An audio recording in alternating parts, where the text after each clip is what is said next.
Why is this? What's going on?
One family in the sweet harmony. Someday we'll all be free.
24 hours elapsed before we were permitted to view at first hand the results of the explosion. Let's see how the blast affected the houses. This is what remained of the masonry house that was not reinforced.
Wait a minute.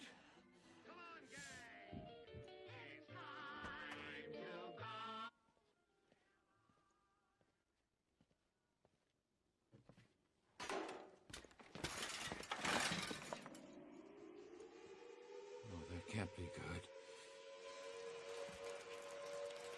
Personnel, it is now 1 minute to zero time. Put on goggles or turn away. Do not remove goggles or face first until 10 seconds after first light. Oh, that can't be good at all.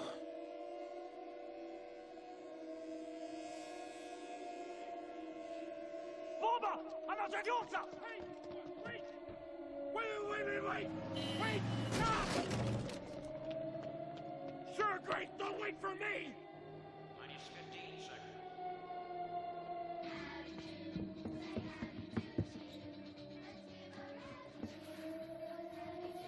Minus 10 seconds. 9, 8, 7, 6, 5, 4, 3, 2, 1, 0.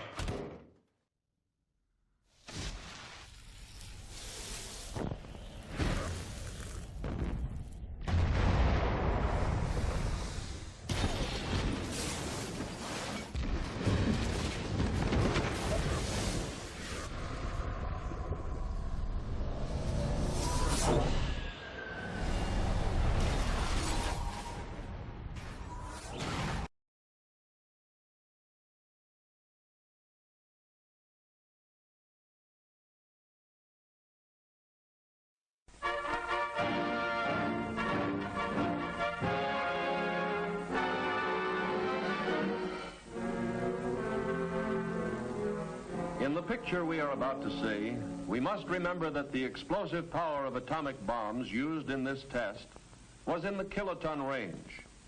The explosive power of today's hydrogen bomb is measured in terms of megatons.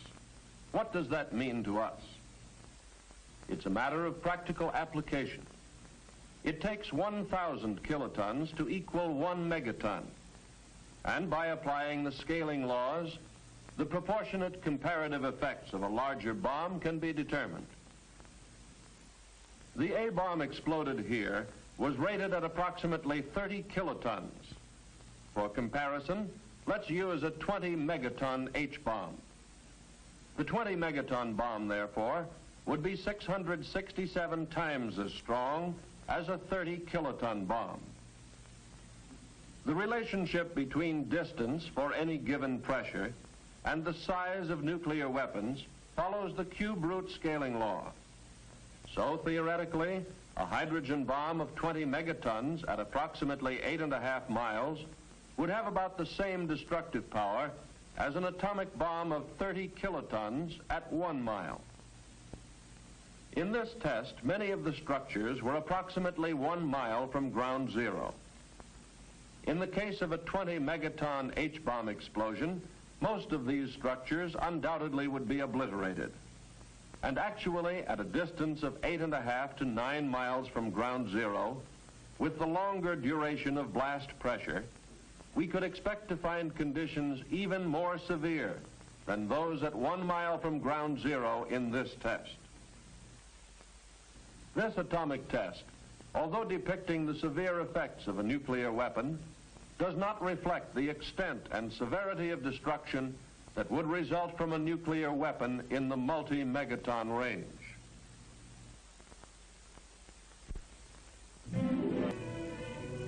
I had to see Operation Q through many eyes, not only my own, but as a reporter through the eyes of the average American man and woman. I arrived at Civil Defense Headquarters the day before the explosion was scheduled to take place and checked in at once with the official who was to brief me about the test. To give me a perspective of the entire layout, a member of the Civil Defense staff showed me a carefully prepared model of the site. Type would give more room for a family, especially if mines are to be tested, from elaborate industrial shelters to the box-type shelter in the corner room of a basement. This type would give more room for a family, especially if it were necessary to remain there for several days. In this frame house without a basement, at the 4,700-foot line, we will test a bathroom shelter built of reinforced concrete. The entrance door and outside window covering are designed to resist blast. I asked about the possible loss of utilities and what this would mean to survivors. No electricity for running a home. A weighing and storage house and delivery platform have been erected on the test site.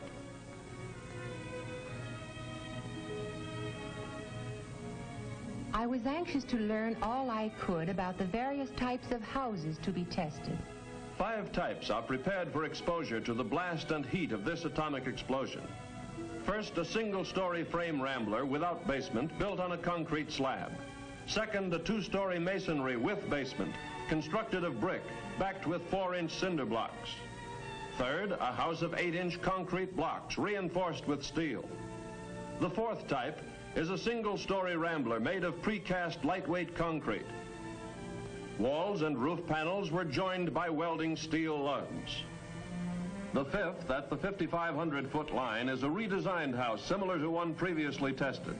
This new design provides additional strength at a cost increase of approximately 10%. That's the real purpose of testing these houses, to find their weak points. Through the cooperation of the furniture and appliance industries, household furnishings were installed in the houses. Mannequin families supplied by private industry are to represent Mr. and Mrs. America. Interior home furnishings donated by industry are complete in every detail. I looked at the mannequins sitting about so indifferently. Naturally, I was very interested in preparations for the testing of textiles and synthetic fabrics. Rows of mannequins were set up in the open facing the blast. Each item of clothing and each color had been carefully selected to give much needed survival information. I was especially interested in the food test program. Canned and packaged foods are to be tested, as a mother in television equipment was ready to bring the test into homes from coast to coast. Reporters, commentators, military and civil defense observers all had a purpose: to study the results of this explosion. At a position a mile forward from Media Hill, the Civil Defense Field Exercise Group had assembled with their equipment.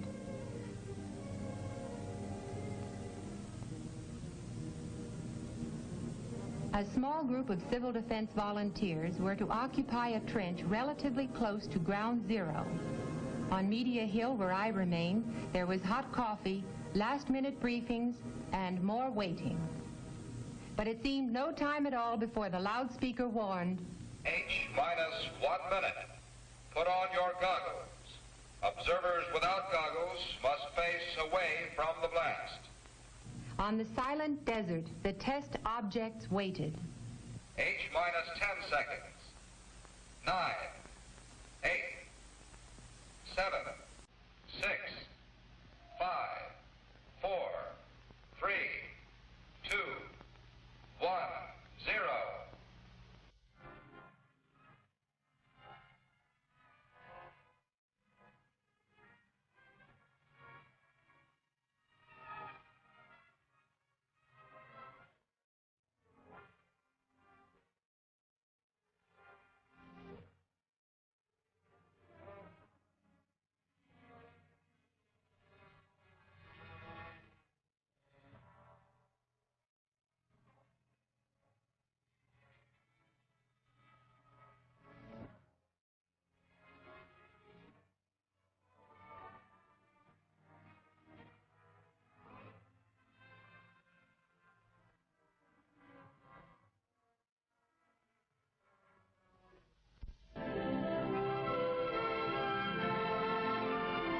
24 hours elapsed before we were permitted to view at first hand the results of the explosion.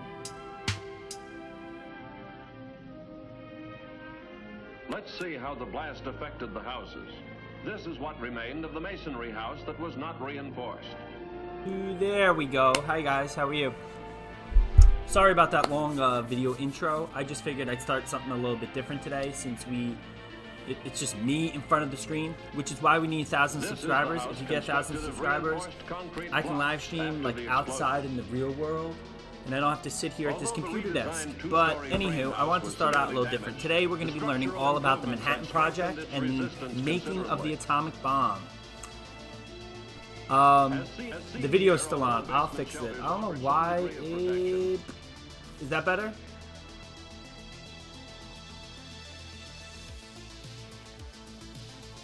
Let me see.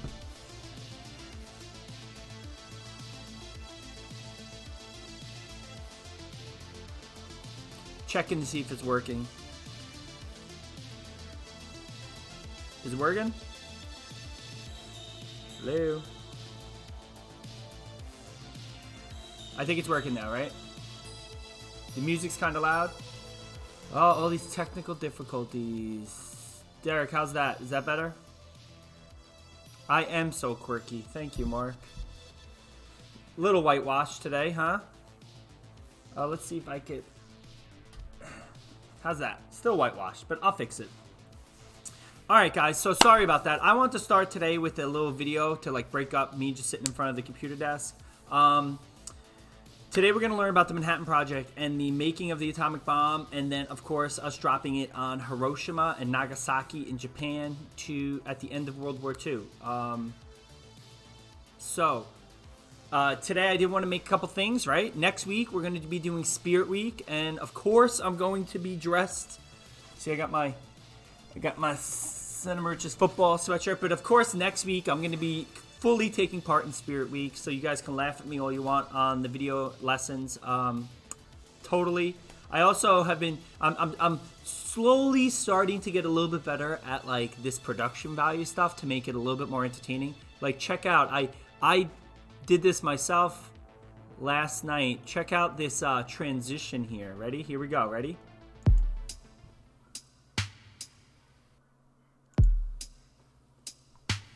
Come on. How good is that? Anyway, I made that transition. I'm excited about it. Also, Spencer has helped me. I'm going to be trying to change the chat up with like some fancy stuff. I don't know. Spencer, you can better explain that. But I'm going to be doing that soon. So look forward to that next week. So I'll keep trying to work it. This is like new for me. Thank you. Victoria, how are you?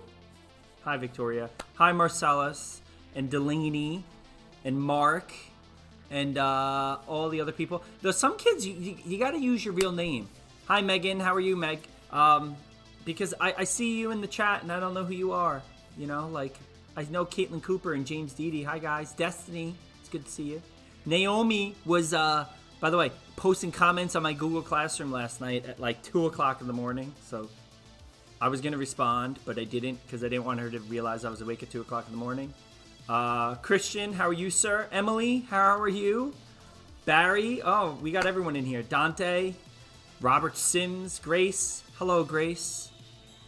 Try not to make other people do your math homework, Grace. Do it yourself. Georgia Kuzmek, hi, Georgia. Bootigig, Madigan, look at this. I got everyone. Did you get an 8 on the essay? You did, Marcellus. You did get an 8. You absolutely did get an 8. Marcellus, that was a phenomenal essay you wrote. I was going to tell you, but obviously we've been forced at home. Yeah, so the first video I showed you guys was, of course, Hollywood fake Indiana Jones and the Crystal Skull. A terrible movie, but that is a really good scene of what a reenactment of a Nuketown was. Now, I know Call of Duty has done their maps called Nuketown, but Nuketown was a real thing. They used to build these fake villages. Which you saw in the second video, which was real footage, by the way. They just, in the 1950s, they always had to, like, make everything so proper, which is why it sounded like that with the music and the guy talking. But it is real footage. So the second video is real footage, which is, the first video, obviously, is fake Hollywood, which they did things that in real life they didn't do. for example, in Indiana Jones, you'll see there was like hoses and grass and sprinklers and an ice cream man. Like, they didn't quite go into that detail in the real Nuketown. But, yeah, is Mrs. H in the chat? Where is she? Mrs. H, how are you? Mrs. H, you want to be my guest on our 3 p.m. weekly wrap-up video? I don't see Mrs. H. Where is she? Did I miss her? Ah, Mrs. H. Hi. Okay, so I'm going to get started on my lesson. So, okay, so yeah, so the first video was fake. Second video showed you real life how they actually did that. I thought it was important to show that. I know it was a little long, but I just wanted you to see that. The first video might give me a copyright strike, but I'm not monetizing this video, so it's fine, I hope. The second video is public fair use. It's old, from 1953, by the Atomic Energy Commission. So they used to do videos like that. All right, so today we're going to talk about the Manhattan Project. The Manhattan Project is the top secret program that the federal government used during World War II to make the atomic bomb. They called it the Manhattan Project, okay? And they did this in New Mexico, and no one knew about it until... In fact, the story is that when FDR died in 1945, when Harry Truman became president, the first thing they did when he became president after swearing him in was they told him about the Manhattan Project and how it was a big deal. So the Manhattan Project was a project to develop the first atomic bomb during World War II. By the way, all countries, not just the United States, Japan, Germany, England, a lot of countries were trying to develop the atomic bomb. It wasn't a secret that the atomic bomb could be made. What was the secret was that we were so close in our project trying to make it. See, Albert Einstein, the great scientist in the 20th century, he actually theoretically came up with the idea of the atomic bomb. He was like, this is a possible thing. If you smash atoms, they will release huge amounts of energy. And so what happened is when Albert Einstein said this, all countries started to investigate it and research it. Of course, Albert Einstein fled Germany. He was a German, right? He fled Germany before World War II and came to the United States. Our gain, their loss. But that's what happens when you become a crazy, like, fascist regime. You lose great people like Albert Einstein. So Albert Einstein came here, but he refused to make the Manhattan Project because he didn't want to be associated with making something that could kill so many people. So instead, we did it without him, with a guy by the name of Robert Oppenheimer, another German scientist, and he was the guy who led the Manhattan Project. The Manhattan Project was the code name used to keep the project secret. The project involved roughly 125,000 people and cost more than $2 billion back then, which is a lot of money today. Like, more than most kids owe on their school lunches. That was a terrible joke. I'm sorry. All right. How's the chat going? Should I slow it down, mods, or are we doing good? Guys, please stay on topic, all right? I don't want to, like, have to... I'm trying to let the chat be free, but I need you to kind of stay on topic. The project research and production sites took place all across the United States, but the big one was in New Mexico. That's important. Here we go. All right, so here's a photograph of all the scientists working on it. By the way, there was a very famous scientist from Long Island that actually died working on the Manhattan Project. Pretty crazy. So Albert Einstein, I might be bald, like for real, but I don't have that hair, and I'm happy about that, okay? In 1939, Albert Einstein wrote a letter to President Franklin Roosevelt warning that Germany was secretly trying to develop an atomic bomb, and he urged the United States to do likewise, even though he didn't want to do it himself, which is... I feel like students can understand that, right? Trying to get work in, but you don't want to do it yourself. So, yeah.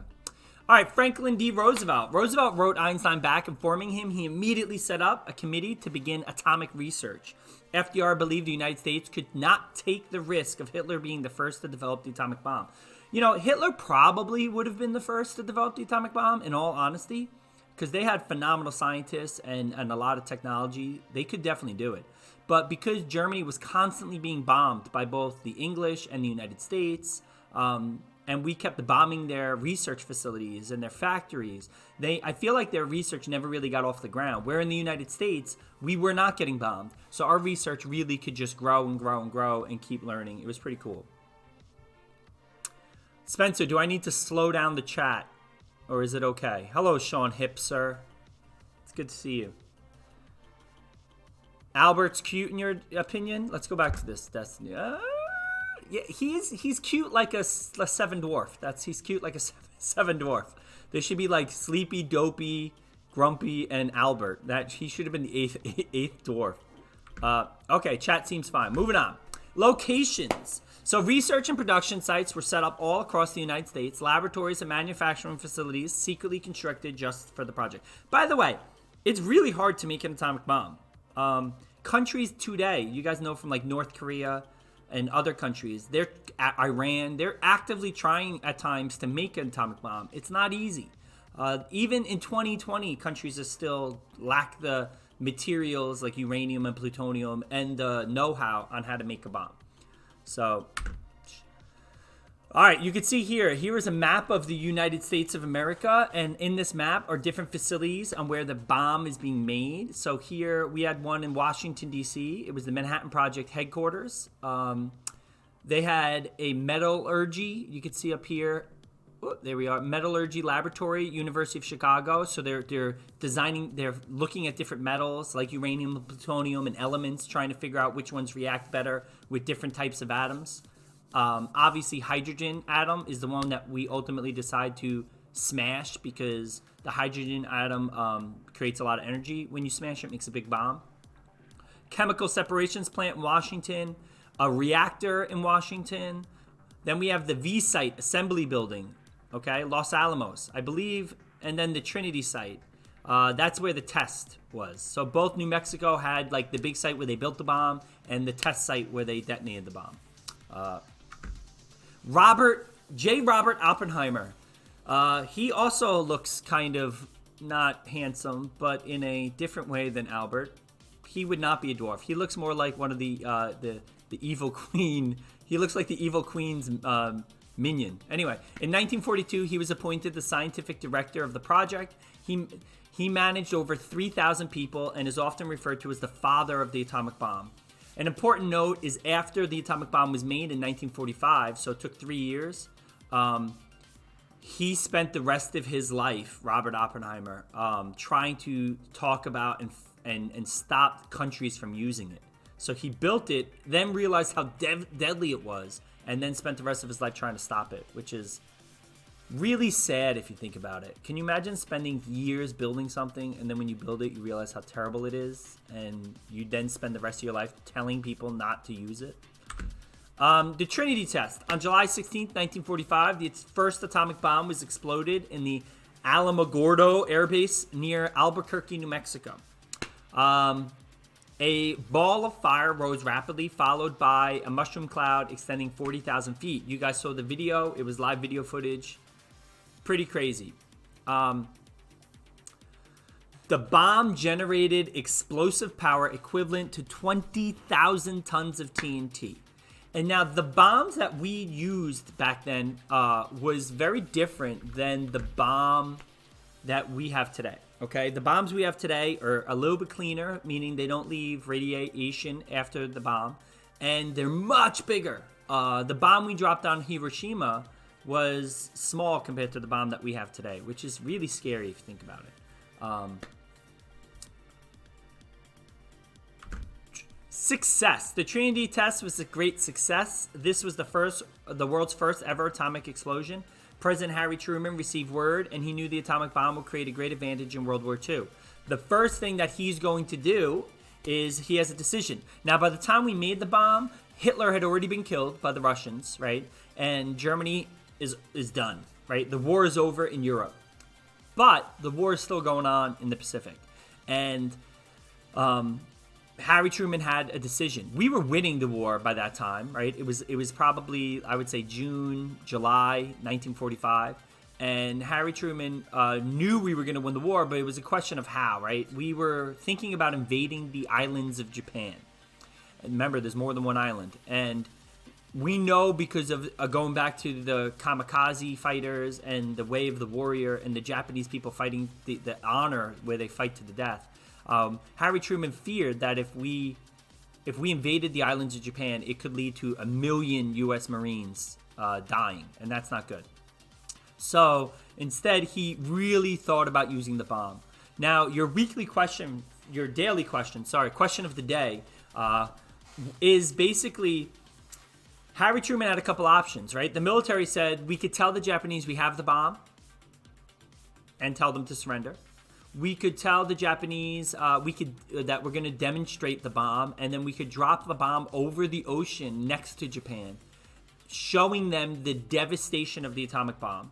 So option 1, we tell them we have the bomb and tell them to surrender. Option 2, we detonate a demonstration for the bomb over the ocean. We let them watch it, and then we say, yo, we're going to drop the other bomb on top of you guys. You better surrender. Or option 3, we drop the bomb on Japan. Now, the problem with this, of course, is we only had 2 bombs, right? These bombs are really hard to make. I believe they made 4. They made 2 of each type of bomb, and then 1 didn't work. 1 they tested, and it worked. And then they had the other 2. So they didn't have a lot of bombs. And so Harry Truman, ultimately, he decided that he didn't want to waste the bomb by testing it. And so he did option 1 mixed with option 3, right? He told Japan, please surrender. We have something horrible. Japan was like, no. We dropped the bomb on Hiroshima on August 6th. We then said to them, hey, surrender now. Japan said no, because they didn't believe that we had really more than 1 bomb. So we dropped the second bomb, I believe, on August 9th or 8th on Nagasaki. And the next day, Japan surrendered. Unfortunately, what's really terrible about this is that we chose to drop the bomb. The bomb wasn't something that was designed to make the Japanese lose the war. Rather, it was designed to scare them. So we wanted to drop the bomb on a city that had not really been bombed during World War II. So we could really show the devastation of the atomic bomb and really convince the Japanese to surrender. And so they chose Hiroshima because Hiroshima was not a military city. It had not really been bombed throughout the war, and it was pretty much untouched. And so unfortunately, Harry Truman decided to drop our first atomic bomb on a civilian city. And they killed, I think, 30 to 40,000 people. There was school districts, zoo. There was a zoo in the city. It was really a terrible thing. And Japan still considers it, as much of the world, honestly, that it was not a good thing to do. Same thing with Nagasaki. We dropped the second bomb on Nagasaki, a civilian target. So it is so mean, Grace. I agree. And Harry Truman, he said that the rest of his life he kind of didn't regret it, but that he had dreams about it, and it haunted him the whole rest of his life. If you go to Japan today in 2020, they have museums in Hiroshima. It's pronounced differently depending on where you're from, I think. And in the museum, it does not portray the United States as the good guys. And it's kind of weird as an American to go to somewhere and to kind of see, a museum about us, and it makes us look like the bad guys, and you can't even really argue it. Some people accuse the dropping of the atomic bomb not really to be about trying to get Japan to end the war. Russia claimed that it was kind of a slap in their face, that we dropped the bomb on a country that was close to surrendering, and that we did it to kind of show how strong we were. And so some people look at the dropping of the bomb on Hiroshima and Nagasaki as the beginning of the Cold War against the Soviet Union. Because right after we dropped the bomb, Russia was upset that we did it, and immediately it started an arms race with Russia where they quickly had to build a bomb. And we'll talk about that later. Hey, I'm gonna make a new rule from now on. If a mod mutes you, you're not allowed to unmute.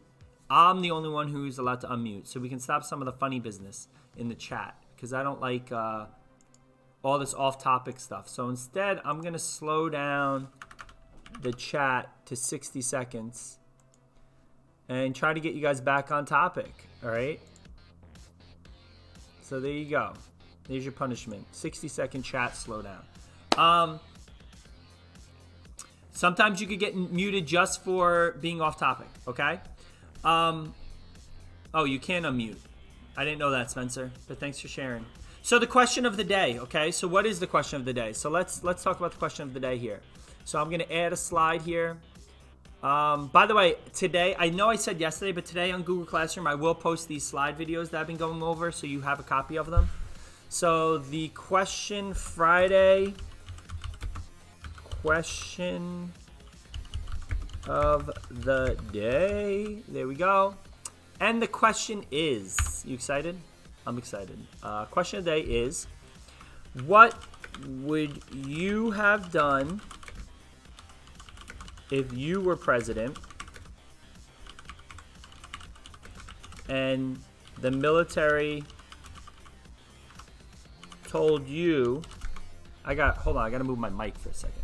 All right, what would you have done if you were president and the military told you they had developed the bomb? Then the question is, would you have went with option A, don't use it.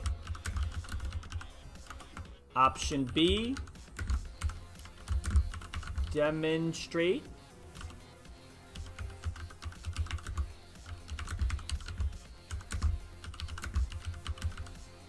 Option C, bomb Japan. All right, so that is, there we go. Let me fix this. Not caption. I want option. There we go. All right. So what you have to do on your question of the day is you have to choose one of those and explain. Don't just highlight it, right? I want you to explain why you would do that. Remember, please remember, I'll put this here. Remember, we only had 2 bombs and wanted to end the war. Right? That's key. Key. They want to end the war. Move this up. There we go. In fact, I'm gonna make this a little. There we go. All right. So, but think about it. We had to. Oh, look at this option. I didn't even put option C. This is why you don't do stuff live. All right. There we go. There we go. All right. So that's pretty much the question of the day, right? What would you have done if you were the president and the military told you they developed a bomb? It's the end of the war. It's 1945. Nazi Germany's already been defeated. Would you have used option A? Don't use it, but tell them we have it and try to scare them, right? Option B, demonstrate the bomb for Japan over the ocean and scare them. You got to scare them, right? Because we want to end the war. And bomb Japan, Japanese civilian cities to show them the strength of the bomb. There we go. All right, so that's it. There's your question of the day.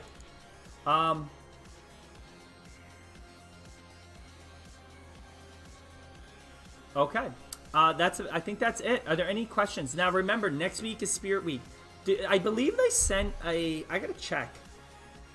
I believe the school sent on the Twitter account, right? They sent a flyer for Spirit Week. Center Mauritius. Check it out.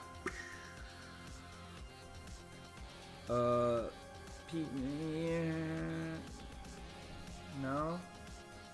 Well, anyway, if anyone knows what days or what, I need to post them. I'm gonna be posting them on, check the Twitter and things like that. And we're definitely, Robert Fahey, they're muting people who are off topic. Please be on topic or you're gonna be permanently banned from my chat, which would stink.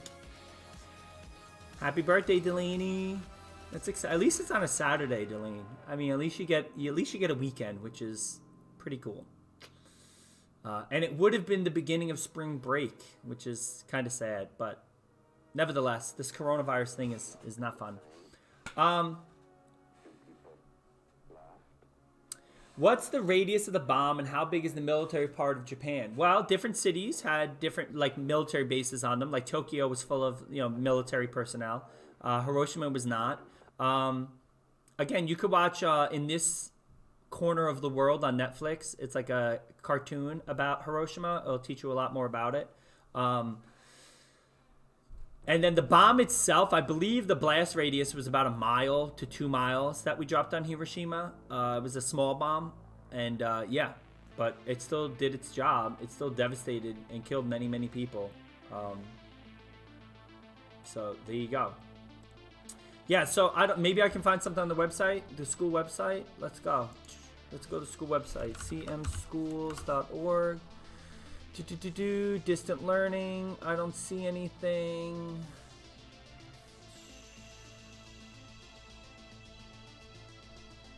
Autism Awareness Week, which is kind of cool.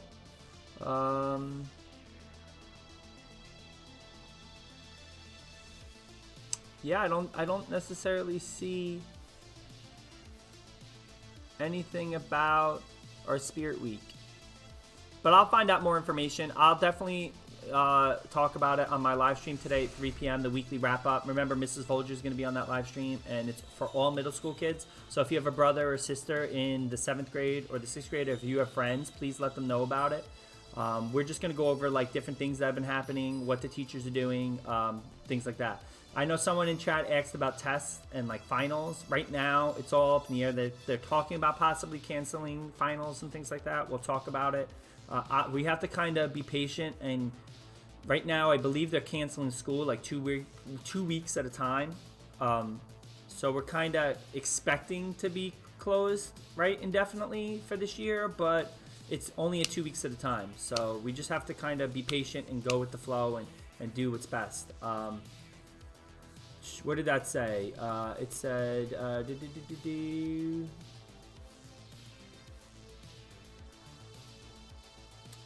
yes. Drew and Robert, please stop fighting with the mods or I'm going to stop you. No word on readings exams yet. That is true, Mr. Shower. It's good to see you. Yeah. And I think that's it, guys.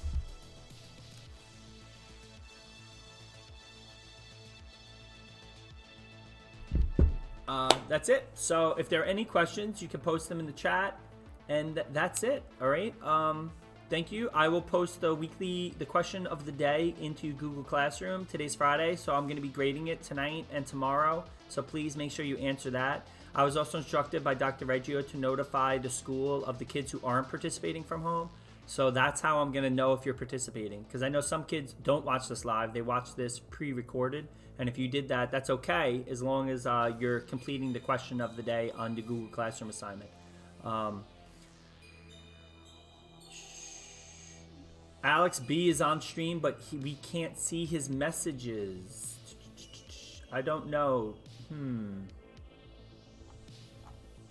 I'll try to... Let me see if I could... Yeah, I don't know, Spencer. We're going to have to play around with that. I don't know how to fix that.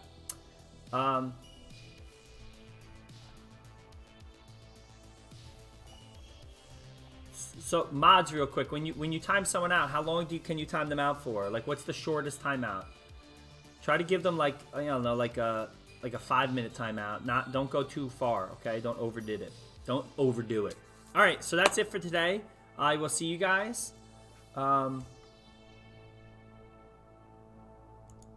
Tyler, that's really not appropriate, buddy. You shouldn't be using those terms.